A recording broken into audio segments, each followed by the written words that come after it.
The air in Charleston carried the weight of history, its cobblestone streets and moss-draped oaks whispering secrets older than the houses themselves. Amelia, a 40-year-old antiques restorer, lived in a quaint home filled with relics she'd painstakingly revived. Her marriage to Thomas, a reserved history professor, had seemed as enduring as the oak outside their window. 15 years of quiet mornings, shared books, and unspoken trust had built a life she thought unbreakable. But stability, as Amelia would learn, could hide cracks too fine to see until they shattered. It was a humid afternoon when she found it. Restoring an 18th century desk for a client, Amelia's fingers brushed a hidden compartment. Inside lay a small leather diary, its lock gleaming like a forbidden promise. Curiosity piqued. She tested the lock with a key from Thomas's keyring, one he'd always carried without explanation. It clicked open. The pages, written in a code of shorthand only she recognized from their early days of love letters, detailed Thomas's affair with Grace, a graduate student in his class.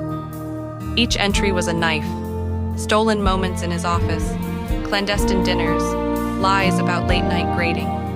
Amelia's heart thudded, her breath shallow, as the room seemed to close in, the desk's polished wood mocking her blindness.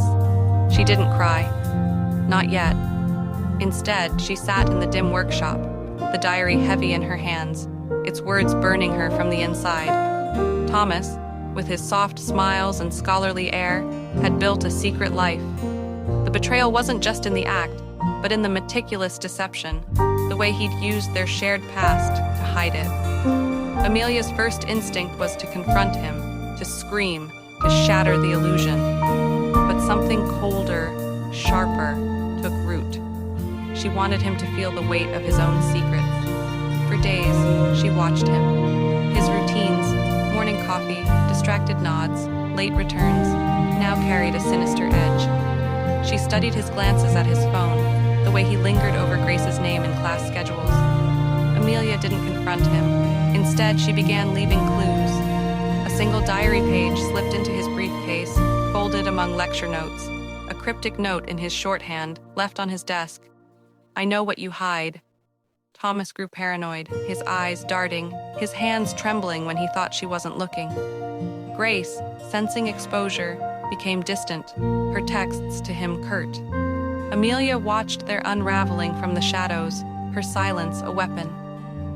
One evening, Thomas found a page on his pillow, describing a night with Grace in vivid detail. His face paled as he stammered, "Amelia, what is this?" She met his gaze, calm and unyielding. "You tell me," she said, her voice steady as stone. He broke, confessing in a rush of guilt. Months of infidelity, moments of weakness, promises it meant nothing, but it meant everything to her. The confession didn't heal, it confirmed the fracture. Amelia didn't scream. She walked away, leaving him with the diary, its pages a mirror of his betrayal. Grace ended the affair, spooked by the unseen hand exposing them. Thomas's paranoia consumed him. He checked locks, scanned rooms, as if the diary itself haunted him. Amelia, meanwhile, poured herself into her work. The act of restoring antiques, sanding away scars, polishing faded beauty, became her solace.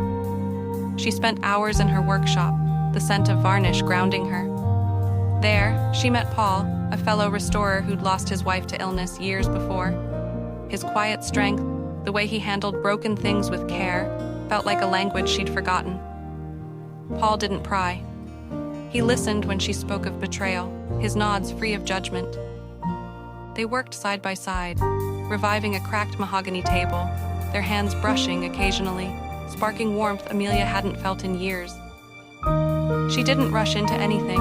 Trust was a fragile thing now. But Paul's patience, his stories of loss and rebuilding, mirrored her own. One evening, as they sanded wood under the glow of a single lamp, he said, "You're stronger than you know, Amelia.